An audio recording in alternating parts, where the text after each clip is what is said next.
Buenos días, chicos. Perdón, no se desactivaba, no se quitaba el mute de mi micrófono. Pero bueno, ya estamos aquí. Buenos días. Y creo que ya son, no, espérenme tantito que terminen de entrar. El otro día ya descubrí cómo hacer que entran automáticos sin que se queden esperando en la sala de espera. Y ahorita no encuentro eso. Creo que fue en el diseño de la reunión. Creo que ahí fue que lo encontré. Es que ya se me olvidó. Maestra, ¿se puede poner en seguridad? Sí, ahí lo busqué ahorita, pero dice Donde dice habilitar sala de espera, ahí es. enable. Aquí está. Ay, qué burra, ya hace ratito no lo vi. Tienes toda la razón, ahí está. Y según yo ya lo había buscado. Mira, a ver si ya funciona. Ahí está. Bueno, de todos modos ya van a ir entrando, ya no tengo yo que estarlos esperando ni buscando, porque luego, como ya no veo la sala de espera, pues ahí se quedan esperando un montón de tiempo. Bueno, buenos días. Espero que hayan tenido un muy bonito y extraordinario y magnífico festejo del Día del IPN. ¿Fueron a la fiesta allá en Zacatenco o se quedaron aquí en el, ¿cómo se llama? El Shine. El Shine.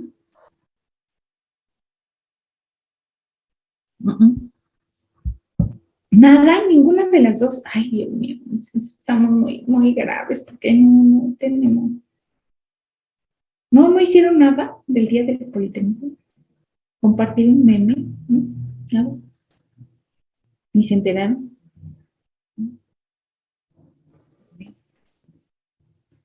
Pues el decano tendrá. Ni sabíamos que había fiesta en Zacatenco, profesora. Bueno, yo por lo menos no sabía. No, o sea, no tienen un grupo de jefes de grupo y que ahí a través de él les van diciendo cosas.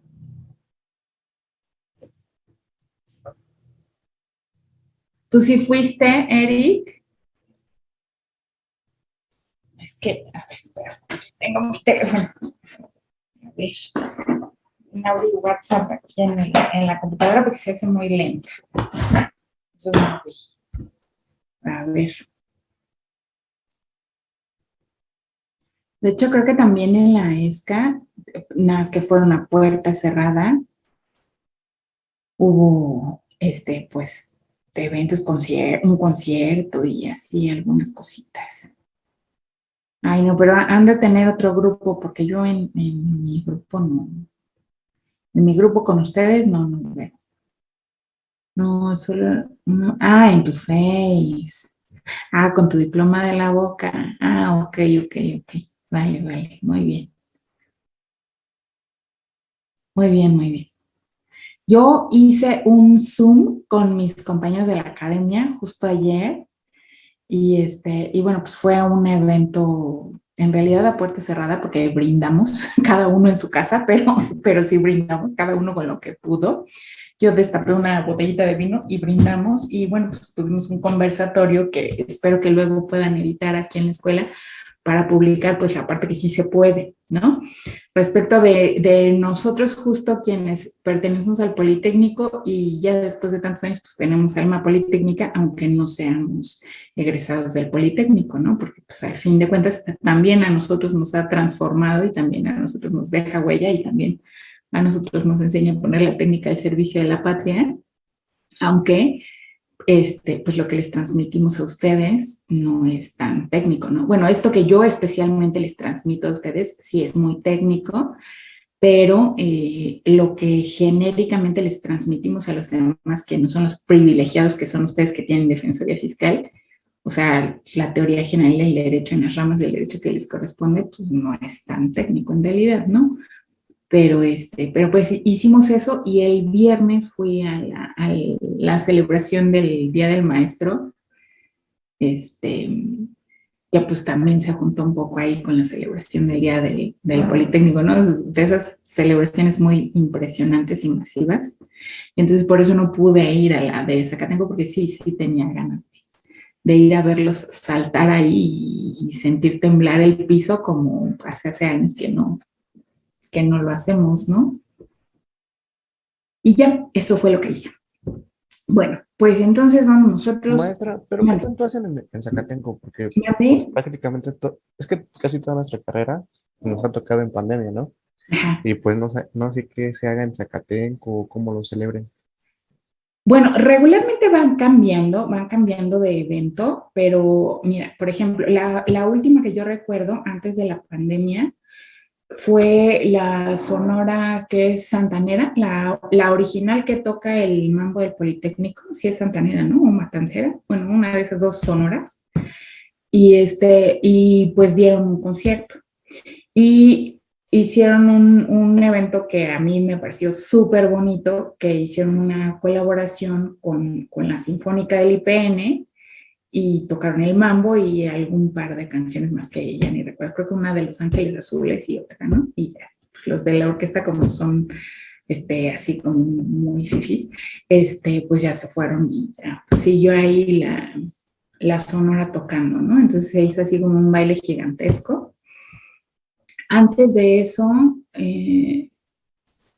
recuerdo uno, pero ese ya tiene años, en el que hicieron un encuentro de bandas, pero la mayoría de las bandas que se presentaron ahí fueron de estudiantes, o sea, alguien que tiene, pues, que toca en un grupo y pues les dio la oportunidad de subirse ahí al escenario, ¿no? Entonces, estuvo padrísimo porque había pues estudiantes de todas las universidades, prácticamente públicas y privadas, ahí tocando en el aniversario del IPN, ¿no?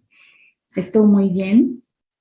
Bueno, a mí me gustó mucho, pero yo creo que algo debe haber pasado porque ya no repitieron ese evento, esa dinámica. ¿Y qué otro? Pues así memorables nada más recuerdo esos, ¿no? Pero regularmente siempre hay un concierto de la Sinfónica, siempre hay un evento pues un poco más masivo y guapachoso, siempre hay eventos en el planetario y también hay eventos, por ejemplo, en el Museo de Tesosomoc, que entiendo yo que no está abierto desde la pandemia, la verdad que no sé bien qué haya pasado con el museo, pero también hay eventos ahí, también está la Noche de las Estrellas en conmemoración del aniversario del IPN, o estaba, no lo sé, porque era patrocinado por el Planetario también. Y bien, que yo recuerde nada más, y en una fecha cercana, que la verdad que ya no me acuerdo de la fecha, y ni sé yo bien, también están los Juegos Interpolitécnicos, que pues, obviamente son allá en Zacatenco, ¿no?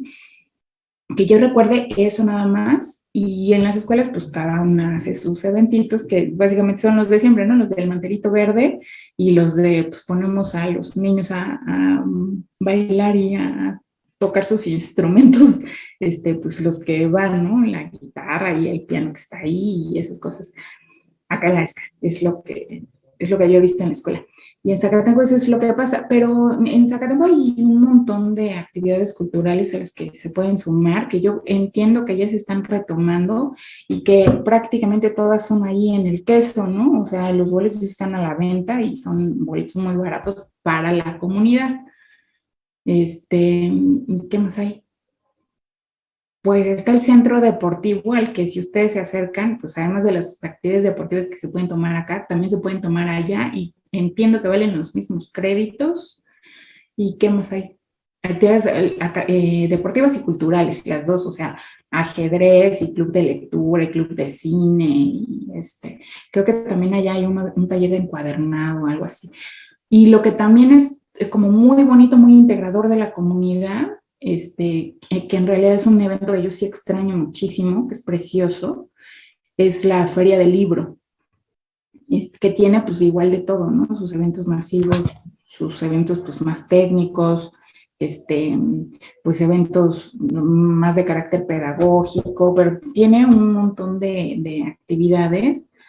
Y pues también ir a ver las publicaciones que llevan las editoriales y las publicaciones de los compañeros y las propias de la ESCA, pues es súper bonito, ¿no? O sea, te da mucho gusto ver, por ejemplo, bueno, cuando yo vi mi libro ahí en el stand de las publicaciones de la editorial del IPN, pues hasta lloré, ¿no? Pero además de eso, también te da un montón de gusto ver libros, por ejemplo, ay, pues mira, está aquí el maestro Félix Aragón, ¿no? O está la maestra Yareli, o sea, que están ahí sus libros publicados en la editorial del IPN, pues da de verdad un montón de gusto. Y ya, pues que yo sepa, así, eventos así, pues ya nada más, esos culturales y deportivos, sobre todo para ustedes, esos. Pero pues sí, es cosa de que se den una vuelta, ¿no? Está el centro deportivo, está la alberca, está la biblioteca, está el auditorio del queso, está el planetario. También, si son skates, también pueden ir ahí a patinar y pues entendería yo que a correr, pero nunca lo he intentado más que en la pista. En la pista sí he ido a correr, pero pues quisiera correr todo el IPN, ¿no? Pero la verdad que nunca lo he intentado. Lo voy a intentar, a ver qué me dicen. Y ya, eso es lo que he visto en Zacatecas, pero pues sí es importante que vayan. Y lo que sí les recomendaría, pues es que no vayan solos, ¿no? Porque pues, luego no adentro del campus, pero pues luego en el camino, pues más vale no ir solo, ¿no? Sobre todo solas, y ya. Bueno, ya. Entonces, hablemos de lo que nos toca, que es amparo, y según yo, ya agotamos todísimo lo que tiene que ver con nuestro temario, con todas nuestras ideas secundarias. Yo espero que ya hayan terminado de hacer la segunda parte de su rutina de pensamiento y la hayan comparado con esta tercera que fuimos haciendo con la conversación que ustedes nos trajeron aquí.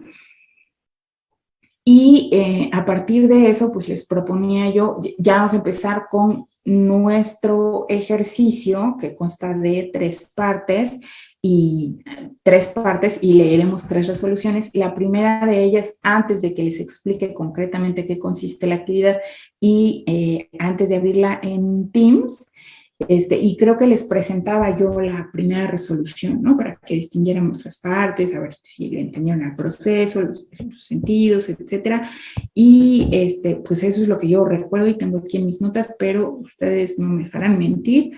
Díganme si sí es cierto, si no es cierto, qué podemos retomar, qué recuerdan, o si ya me equivoqué y vamos a hacer una cosa diferente. Mientras yo voy abriendo la resolución, que era esta de amparo directo, según yo, ¿no? A ver, nada más déjenme checar que si esta está de la Profeco.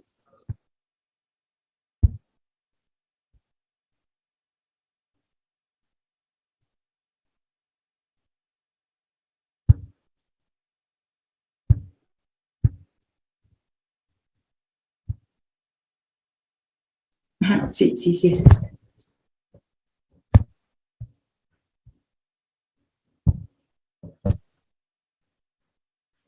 Ahí está.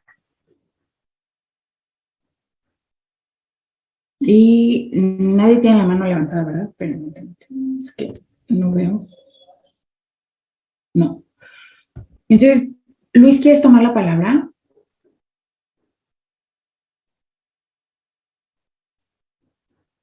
Luis.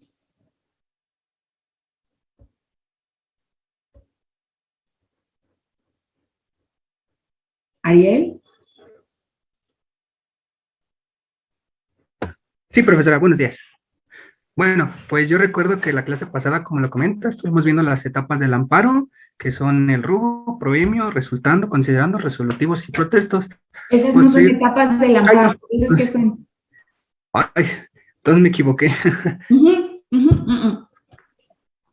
O sea, sí estuvimos viendo las etapas del amparo, pero ¿te acuerdas que hay una etapa inicial, una intermedia y una final de fijación de la litis, probatoria y resolutiva? Y sí platicamos de ellas a lo largo de estos días, pero eso que tú nos estás mencionando no son etapas del proceso del amparo. Sí son unas partes, pero ¿de qué? Nomás fíjate.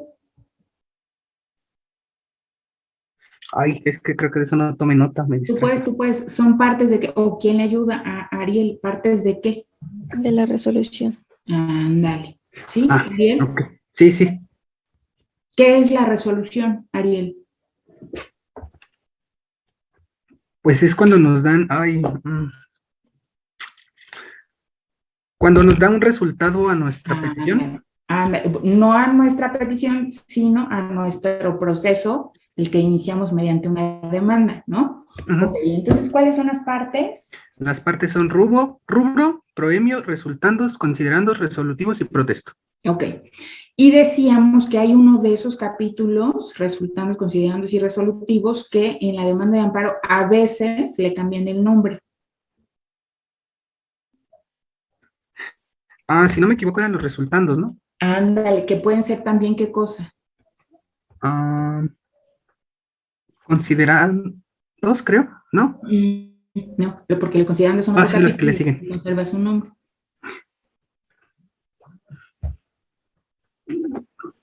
Ángel.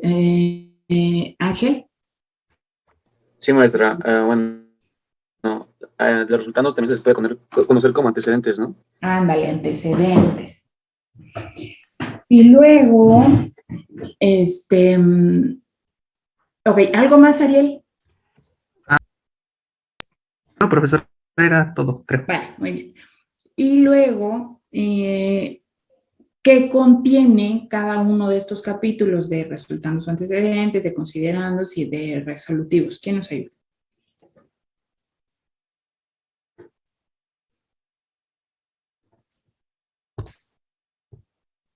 No, ¿verdad?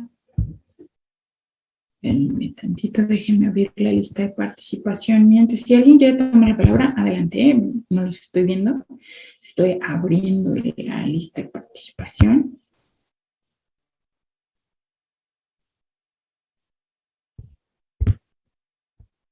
La vez pasada, un Miguel, el día 18, un Miguel me dio una participación, pero no supe cuál Miguel Ángel.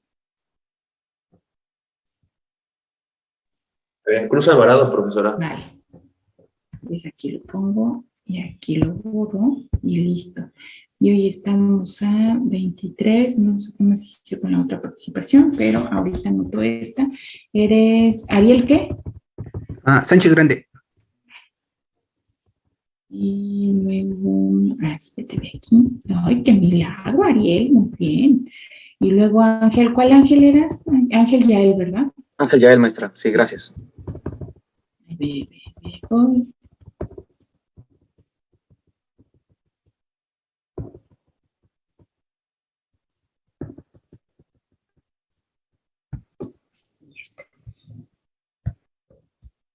Y Tamara. Sí, en los resultados encontramos lo que son como había hecho los antecedentes, pero en orden cronológico de los hechos, Pero ¿cuáles hechos? de lo de lo que nosotros pusimos en De lo que de la nosotros demanda. pusimos en nuestra demanda, no. Y además en nuestra demanda, recuerda que en el amparo realmente ni tenemos capítulo de hechos. Sí podemos mencionar unos antecedentes, pero son los antecedentes de las circunstancias de modo, tiempo y lugar en las que ocurrieron las violaciones a las garantías individuales. ¿Te acuerdas, Tam?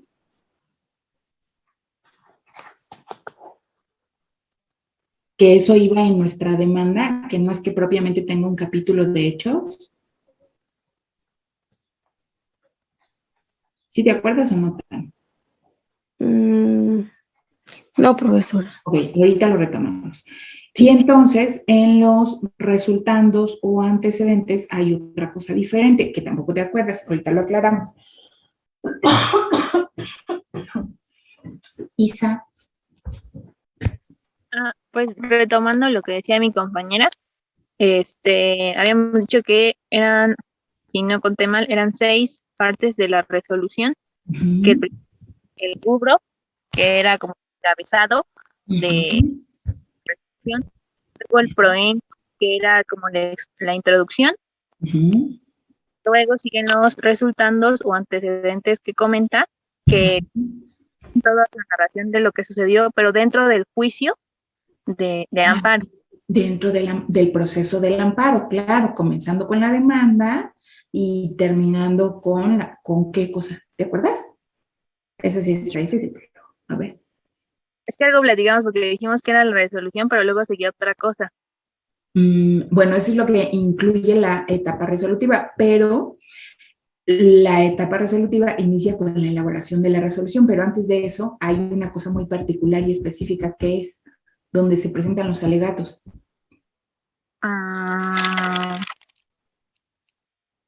Híjole, la audiencia, ¿no? Ándale, ¿cuál? La constitucional. Ándale, muy bien. Espérame tantito. Gerard. Iba a mencionar lo de los sentidos posibles de las resoluciones, profesor. No, entonces espérame tantito. Isa. Bueno, entonces después de ese sigue lo de los considerando, que era todos los lógicos jurídicos que hacen juicio. Y luego ya sigue los resolutivos, que ahí ya si quiere que mi compañero le diga lo de los sentidos de la resolución. Ok, pero ¿qué son los resolutivos entonces? Pues eso que nos acabas de decir, ¿no? Que yo los entiendo como básicamente a lo que se llegó, o sea, lo que, como dice el nombre, ¿no? Lo que resultó de todo el proceso. Correcto, muy bien. Ahora sí, gracias Isa, voy con Gerard. Sí, profesora. Bueno, la primera el primer sentido sería para que se reponga el procedimiento. La segunda sería para que se dicte un nuevo acto de autoridad. Y la tercera, que se conceda, que vaya más allá de lo que solicita el quejoso. Que se concede el amparo para efectos, y en esos efectos hay dos posibles sentidos. ¿Los tienes? Los mismos que en el juicio de nulidad. ¿Te acuerdas? Sí, uno de ellos es el que le comento, ¿no? Uno de esos es el que resuelve más allá, es una clasificación nueva en estas bifurcaciones, o sea, como que tenemos ampara, no ampara y para efectos. Y para efectos hay dos posibles efectos, y de esos dos posibles efectos, uno se divide ahora en el amparo en 3, pero en el juicio de nulidad se dividía en 2. Yo sé que esto es mucho más fácil si yo les presento una lámina, pero lo que yo quiero es que ustedes escriban en sus cuadernos su propia lámina y su propia clasificación. No, es la de reparación del daño, se concede para un cierto efecto. Ajá, ese es el tercer sentido, ¿no? Que procede para el amparo, que procede para un cierto efecto. Ese cierto efecto, o sea, ese amparo para que la responsable haga algo, tiene dos posibilidades, ¿te acuerdas? No me acuerdo. O sea, me acuerdo que sí lo había apuntado, pero no lo encuentro. Porque distinguiste muy bien esa que es especial en el amparo, claro. Voy con Miguel. Sí, yo tengo que decir que se reponga el procedimiento. Ajá. Y el otro es que se dicte un nuevo acto de autoridad. Ándale. Y en Ajá. en este decía que que el quejoso puede decir cómo se dicta este acto de autoridad, o la autoridad le puede decir cómo dictar ese nuevo acto. No, pero no el quejoso. La responsable puede dictar ese nuevo acto en libertad, o la resolutora, la autoridad resolutora, le puede indicar cómo dictar ese nuevo acto. Sí. Y ese tercer efecto que nos decía Gera, ¿tú lo tienes ahí incluido, Miguel? Dice que se realicen otras cosas con ese acto de autoridad, ya sea que afecte al quejoso a más personas y que va más allá de lo que pide el quejoso. Ándale, ¿no? Para un efecto, y es un efecto reparatorio, ¿no? O sea, que prevé más allá de las violaciones constitucionales manifestadas por el quejoso cuando se trata de categorías sospechosas o de las enunciadas por el 22 constitucional, ¿no? O sea, primero o 22 constitucional. Muy bien, Miguel. Gracias, Isa. Déjenme anotar a Miguel.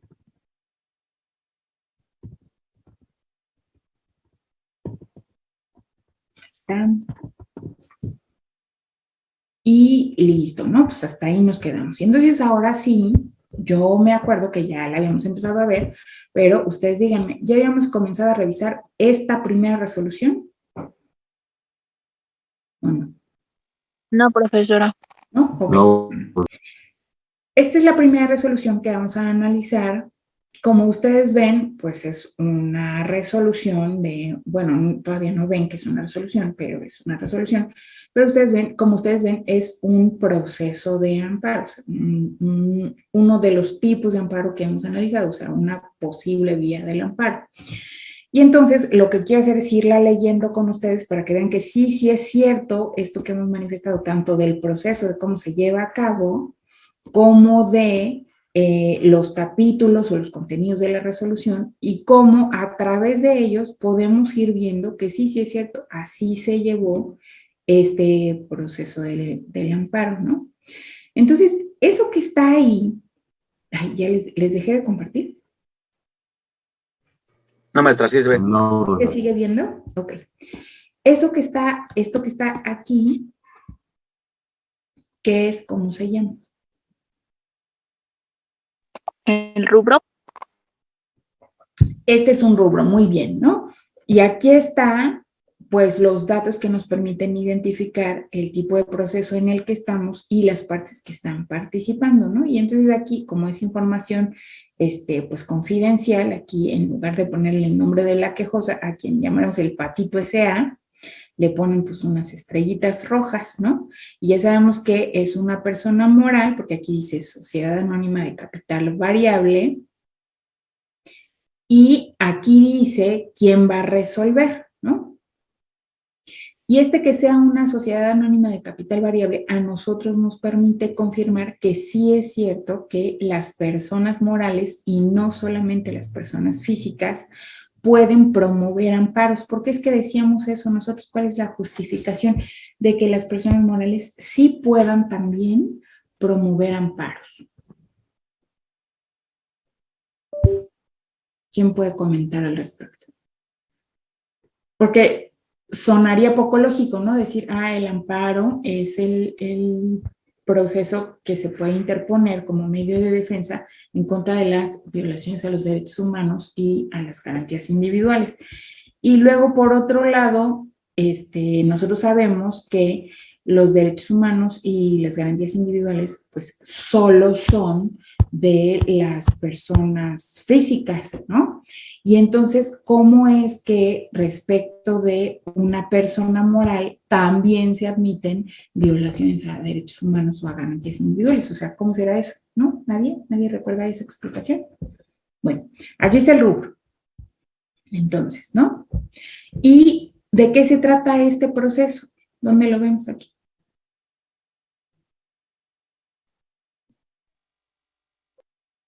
es un amparo fiscal, ¿no, profesor? Es un amparo en materia fiscal, pero ¿por qué vía fue tramitado este amparo? 384. 384 es el número del expediente, o sea, es el amparo número 384 que en el 2016 resolvió este tribunal colegiado.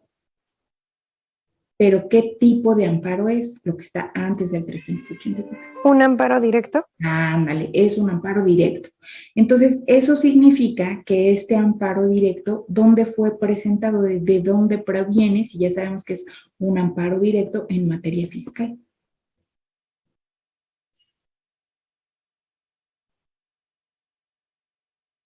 ¿Dónde se presenta el amparo directo en materia fiscal? Cuando sabemos que el proceso anterior se presentó frente al Tribunal Fiscal. Sí, sabemos eso. Del Tribunal Colegiado de Circuito. Él es el que lo está resolviendo, ¿no?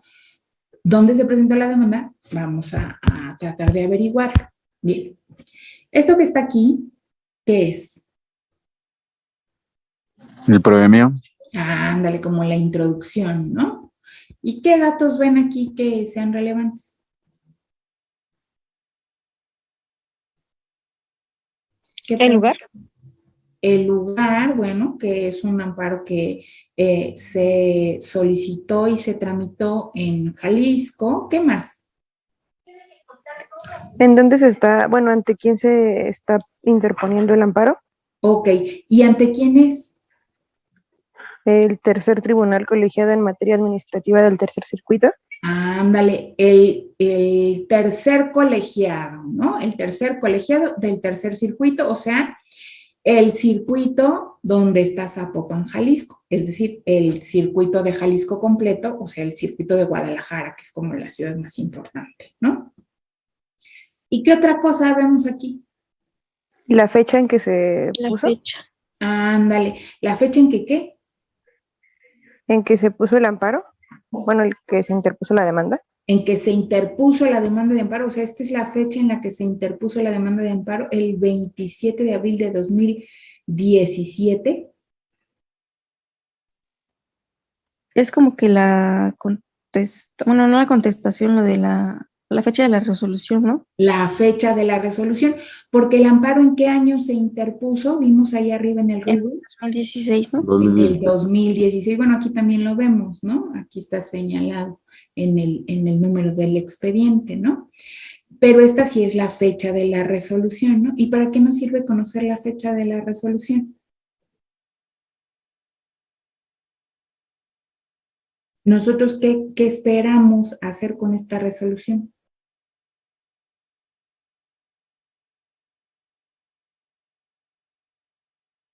Si yo estoy interponiendo un amparo penal para obtener la libertad de alguien, cuando obtengo la resolución, ¿qué espero hacer con esa resolución? Pues ¿Impugnarla? Mande. Liberarlo, ¿no? Me dicen, pues liberarlo, pero alguien más dijo otra cosa al mismo tiempo. ¿Impugnarla? ¿Impugnar qué? ¿La resolución? La resolución del amparo. Bueno, también podría ser, ¿no? Si me niegan el amparo, claro, también a partir de esta fecha puedo yo revisar si puedo ir a la revisión o puedo ir a la queja, ¿no? A partir de esta fecha. Magalí. Para impugnar el acto reclamado. Para impugnar el acto reclamado fueron los 15 días o los 30 días o los 8 años que nos da como plazo genérico para la interposición. Bueno, como para hacerlo valer. O sea, para hacer valer esta resolución, para eso sí, ¿no? Porque disponemos de un plazo para hacer valer esta resolución y si no se cumple, pues entonces es cuando podemos ir a la queja para que sí se cumpla, ¿no? O sea, para que la responsable sí cumpla con eso que está ahí determinado en esa resolución del amparo. Sí, en ese sentido sí es cierto. Pero sí le cachas como a qué se refiere eso. No del acto impugnado, sino del sí, profesora. sentido de la resolución, hacer valer el sentido de la resolución. Ok, muy bien. Y luego vemos aquí, pues el primer capítulo, ¿no? Que decíamos que se pueden llamar resultandos o cómo más. Antecedentes. O antecedentes, ¿no? Y aquí vemos otra vez las estrellitas rojas que decíamos que era pues, el nombre, que es confidencial. Bueno, sí es confidencial y no, porque en realidad ha resuelto el Instituto de Acceso a la Información Pública, que el nombre de las personas, pues no es una información confidencial, o sea, el nombre sí puede ser una información pública, todo lo demás no, pero los nombres sí. Sin embargo, pues aquí mejor lo reservan, ¿no? Y dice que como representante legal de quien decíamos que interpuso el amparo, ¿no? O sea, el Patito, Sociedad Anónima de Capital Variable. ¿Y qué pasó aquí? Digamos que aquí le vamos a poner el nombre de Juan Pérez a este representante legal de esta empresa, el Patito S.A., ¿no? Entonces, Juan Pérez, como representante legal de El Patito Sociedad Anónima, ¿qué pasó? ¿Qué hizo? ¿De qué se trata resultando? ¿Lo quieren leer todo? ¿Qué se esperaría que está aquí redactado? ¿Qué me pueden decir?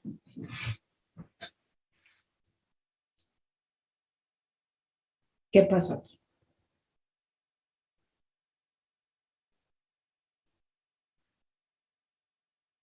¿Qué información relevante dirían ustedes que hay en este primer párrafo? Juan, a nombre del Patito, ¿qué hizo? El día en el que se interpuso la demanda. Ándale. Juan, a nombre del Patito, ¿dónde viste eso? Donde dice mediante escrito presentado el 12 de abril de 2016. Ajá. ¿Y dónde viste que interpuso la demanda? Mediante escrito presentado. Mediante escrito presentado. Mediante escrito presentado el 12 de abril, pero mediante escrito presentado, ¿qué? Porque pudo... ante la oficialía de partes de las salas regionales de Occidente del Tribunal Federal de Justicia Administrativa. Ajá. Entonces, ¿frente a qué autoridad? ¿Frente al tribunal colegiado o frente a una sala del tribunal fiscal? Es que presentó su demanda Juan en representación del Patito. Ante una sala, ¿no? ¿Ante una sala de quién? ¿De qué tribunal? De Justicia Tribunal Federal de Justicia. ¿De cuál justicia? Fiscal y administrativa. Ándale. Entonces presentó su demanda de amparo en el tribunal fiscal, ¿no? Y de ponerlo aquí en la oficialía de partes es porque seguramente llegan después de las 3 de la tarde y entonces ya no lo pudo presentar frente a la autoridad responsable, que es la primera sala del tribunal fiscal en Jalisco, ¿no? O en Zapopan. Entonces la presentó en la ventanilla común para todas las salas del tribunal fiscal, que se llama oficialía de partes, ¿no? Entonces, el Patito, el 12 de abril de 2016, presenta su demanda de amparo en el tribunal fiscal. ¿Dónde veo que presentó su demanda de amparo? Pues aquí lo dice, ¿no? Solicita el amparo y la protección de la justicia federal. Pero este amparo, ¿qué más vemos aquí? ¿Qué más identificamos en esta parte de la resolución que nos sirve como información para nosotros tomar dato de qué es lo que pasó durante este proceso, por qué pasó, por qué perdimos o por qué ganamos y por qué sí podemos irle a cobrar al SAT o al tribunal fiscal o a la autoridad administrativa que competa y qué es lo que podemos ir a cobrar o qué es lo que nos van a venir a cobrar, ¿no? ¿Qué otra información podemos obtener de aquí? Ok, Juan, a nombre del Patito, el 12 de abril de 2016 presentó una demanda de amparo en el Tribunal Fiscal, la presentó en la oficialía de partes, sino en la primera sala, que es la que le había correspondido a su juicio de nulidad, y solicitó el amparo que ya sabemos, el amparo directo. ¿Qué más ven aquí? Daniela. También encontraríamos lo de las autoridades responsables, ¿no, profesora? Que en este caso serían los magistrados de la primera sala regional de Occidente. ¿Y qué más? Bueno, ese es un dato importante, pero esto que está aquí con el numeral 3 romano tiene, si ustedes se fijan, unas comillas, ¿no? Entonces, que tenga unas comillas, ¿qué significará? Que claro que es una cita de alguien más, pero ¿de dónde es esta cita? O sea, esta resolución que está elaborando este colegiado está tomando esta frase de otro lado. ¿De dónde la tomó? ¿De dónde se imaginan que la tomó? Cuando estamos hablando de el primer resultando, que es la narración cronológica de lo que sucedió en el proceso del amparo. Entonces, si estamos en el primer resultando, pues esta cita, ¿de dónde la sacó? ¿Sería del escrito, por ¿De su escrito inicial? De su escrito inicial, de su demanda de amparo, ¿de quién? De Juan en nombre del Patito, ¿no? Entonces, no significa que esta sea la autoridad responsable, significa que Juan dijo que esa es la autoridad responsable, pero vamos a ver más adelante si sí tuvieron por señalada a esa autoridad responsable o no, o fue otra, o fueron más, o fueron menos, o qué pasó con esa autoridad responsable, ¿no? Entonces, ese es un dato importante también. Ya sabemos que en abril del 16 interpuso amparo directo en contra de la primera sala del Tribunal Fiscal, ¿no? Porque aquí está dicho, primera sala del Tribunal Fiscal en Occidente, ¿no? que es esta de Guadalajara. Y luego, ¿qué más vemos aquí en este primer resultando? Que es otra cita y que suponemos que es del mismo documento, ¿no? De la demanda de amparo. ¿Qué vemos más aquí en esta información, que en esta parte de la resolución? En este primer resultando, ¿qué más vemos? Lo que dice de resolución que puso fin al juicio constitutiva del acto reclamado. Ajá. ¿Y qué es eso? Profesora, aquí primero bueno, por lo que yo entiendo, se supone que primero hicieron ¿cómo se llama? Se fueron a un juicio de nulidad. Claro, porque si no hubieran ido primero al juicio de nulidad, ¿podría ser amparo directo? No, sería indirecto, ¿no? Ándale, ¿no? Entonces, claro, vienen del juicio de nulidad, por eso es que su demanda de amparo la presentaron en la sala que resolvió, o bueno, en la oficialía de partes comunes, pero de la sala que resolvió su juicio de nulidad, ¿no? Y eso es lo que está citando aquí, este proceso anterior. Entonces, ¿ahí qué otros datos importantes podemos obtener? Claro, esta resolución que puso fin al juicio de nulidad, pero que en el amparo, ¿en qué se transforma esa resolución que puso fin al juicio de nulidad? ¿O qué más? ¿Otra vez? En la sentencia definitiva. En la sentencia definitiva, pero que aquí en el amparo, ¿cómo se llama esa sentencia definitiva o para qué efectos se está citando esa sentencia definitiva? ¿Qué ven ahí en esa lectura de ese número romano 4 de la demanda de amparo? ¿Qué es esto? Es como lo que habíamos visto, profesora, como de la suspensión, mientras se resuelve mientras se resuelve todo el juicio. Bueno, comentábamos que había como una audiencia que es donde se hacía como la suspensión, que era como, digamos, en lo que se resuelve, lo que nos platicaba igual usted de que metieron como la suspensión de cuando nos platicó lo del caso de la boda. Ajá.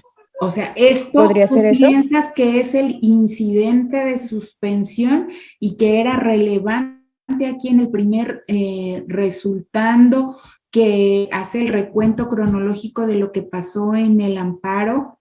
O sea, primero está hablando de la demanda y dice, esta es la que señaló como autoridad responsable, y luego dice, y también solicitó la suspensión. ¿Tú crees que de eso se trata este? Veo la mano levantada de Isa, creo que es Isa. Sí.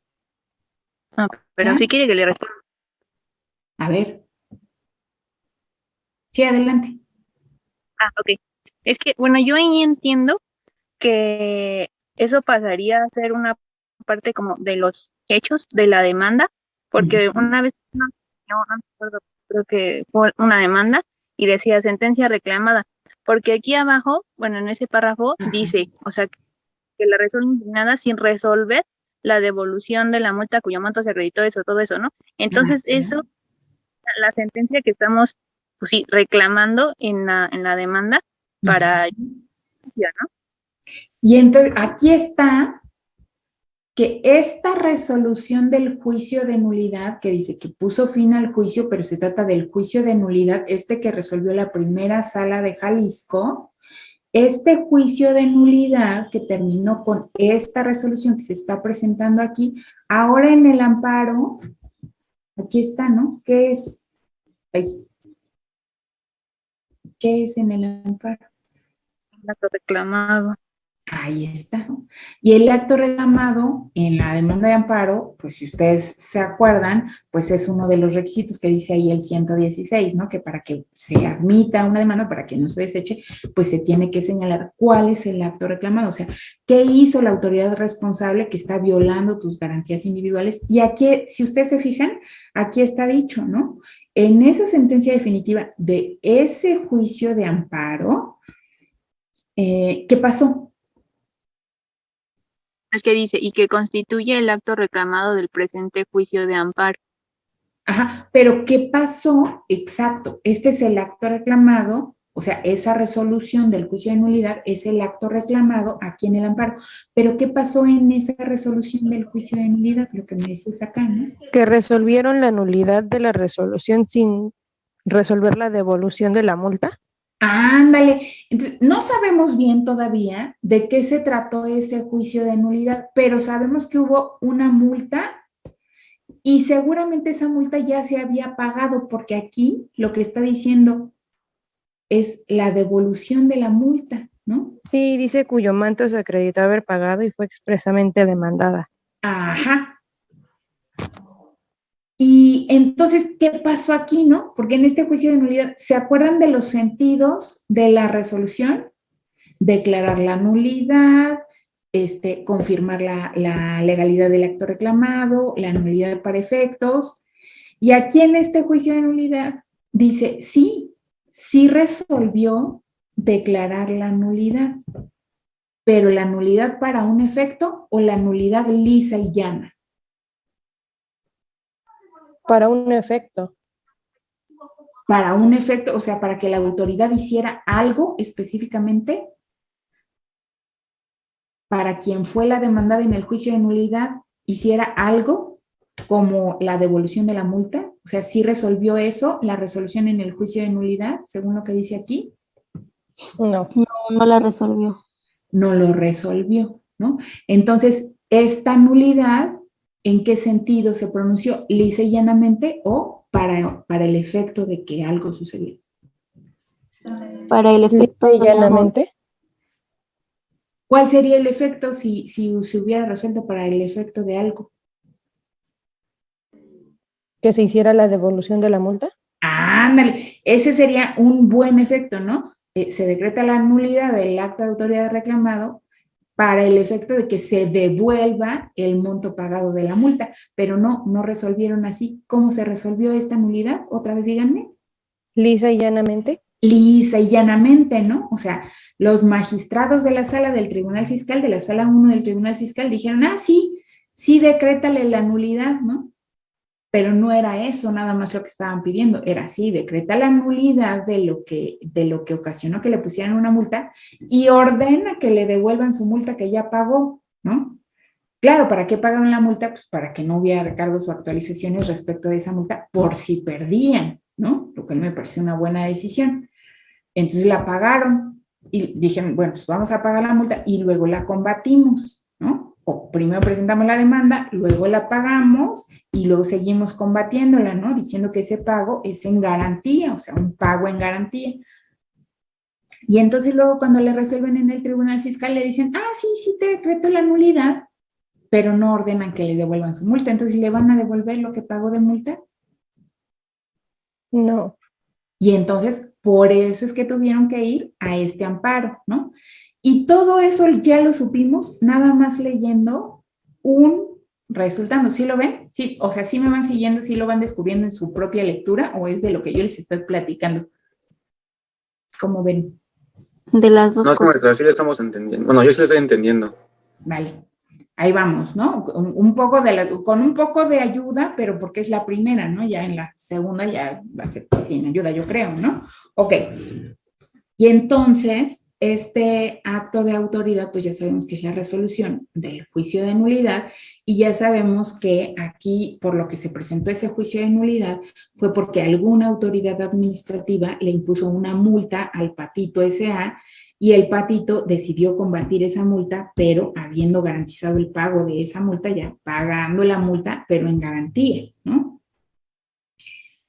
Y luego, ¿qué otra información importantísima vemos aquí después de esta cita de la demanda que señala el acto reclamado? ¿Qué otra información importantísima vemos aquí, por ejemplo? ¿Aquí qué dice? Las garantías que se violaron. Ándale. ¿Y de qué nos habla? Del 14, del 16 y del 17. ¿Y de qué se trata el 16? Que nosotros ya nos lo sabemos de súper memoria. ¿Qué garantía?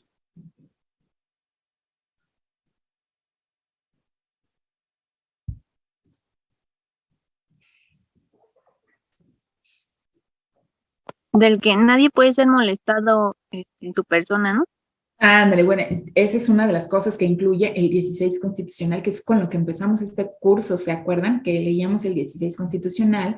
Hacíamos el análisis de este principio, veíamos los controles de este principio y decíamos, bueno, a resumidas cuentas, ningún acto de autoridad debe de faltarle todos estos controles, porque si no es violatorio de las garantías individuales y entonces se puede interponer un amparo, ¿no? Y ese principio, ¿no se acuerdan cómo se llama?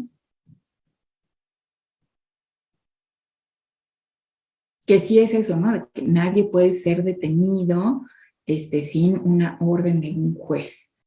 Y decimos, bueno, no, pero sí, porque sí puede ser, no puede ser detenido, pero sí puede ser arraigado, ¿no? Y luego, nadie puede ser molestado en su persona, bienes, domicilio, familia.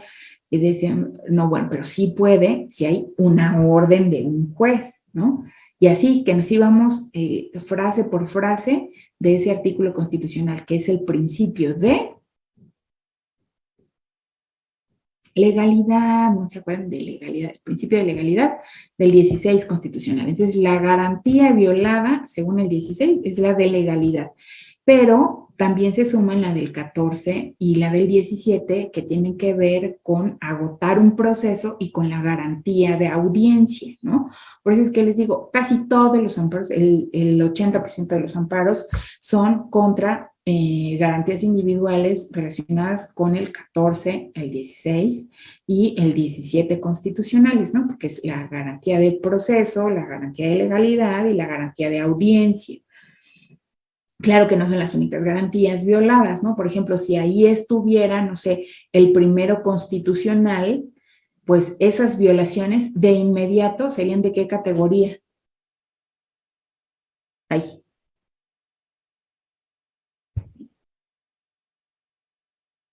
Ah, ok, espérenme, es que le moví esto. Creo que cerré la de mates más. Sí, gracias. Ay, qué bueno. Si ahí estuviera, por ejemplo, y además no se trata de Juan Pérez, sino de Juana Pérez en representación del Patito, y me están discriminando por ser mujer, y ahí, además de 14, 16 y 17 constitucionales, dijera primero constitucional, ¿de qué categoría serían esas violaciones a las garantías individuales? ¿No se acuerdan de esas categorías que dijimos? ¿No? Nadie.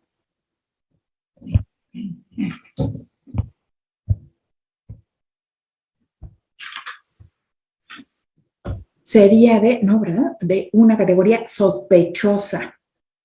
¿Se acuerdan de esa clasificación? De las del primero y el 22 constitucionales. Primero, categorías sospechosas, 22, categorías sensibles. ¿No? ¿No se acuerdan de eso? ¿Sí o no? Creo que eso no lo explicamos. ¿No se los expliqué?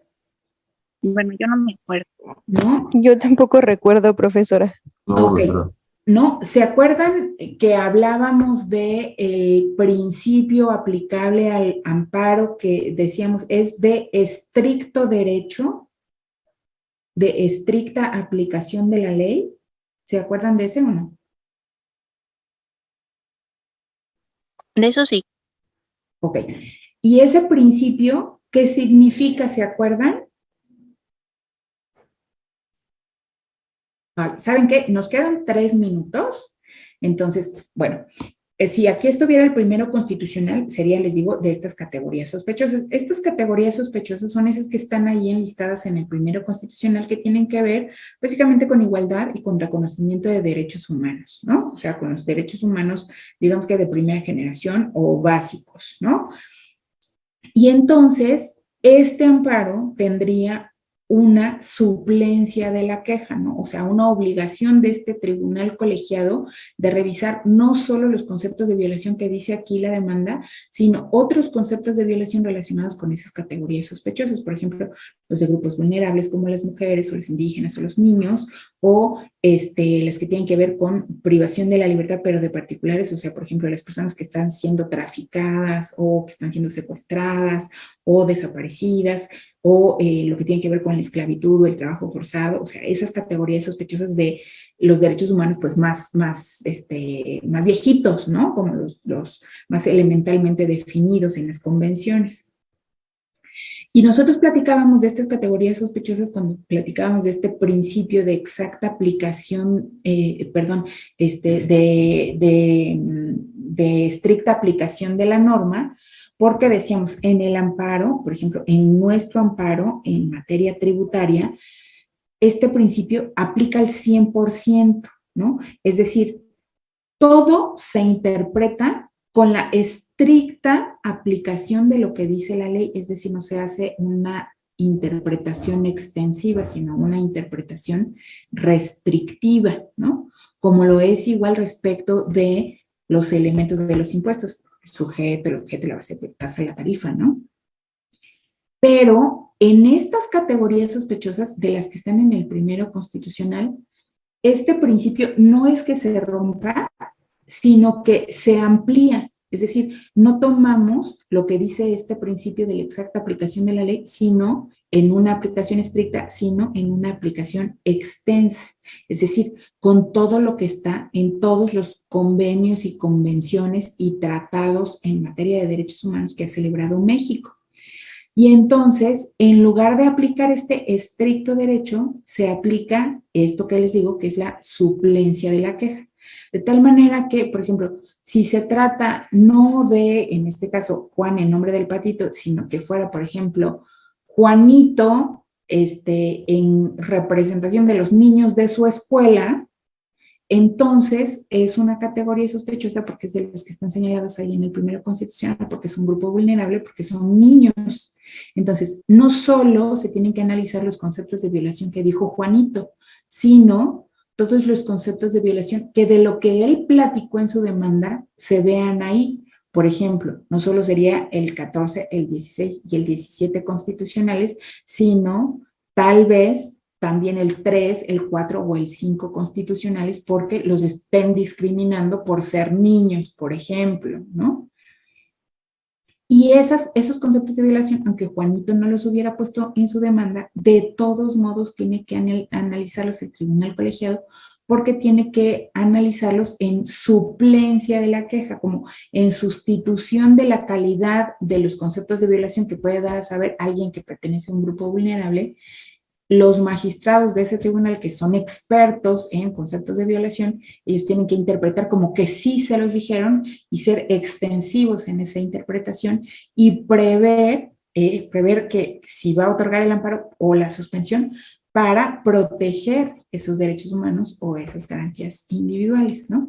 Entonces, este principio de estricta aplicación de la norma o suplencia de la queja, pues depende de si están o no presentes en la demanda de amparo estas categorías sospechosas, así se les conocen, ¿no? O sea, cuando un tribunal colegiado o un juzgado de distrito recibe un amparo, le hace unos test de procedibilidad para saber si lo admite, si previene o si lo desecha.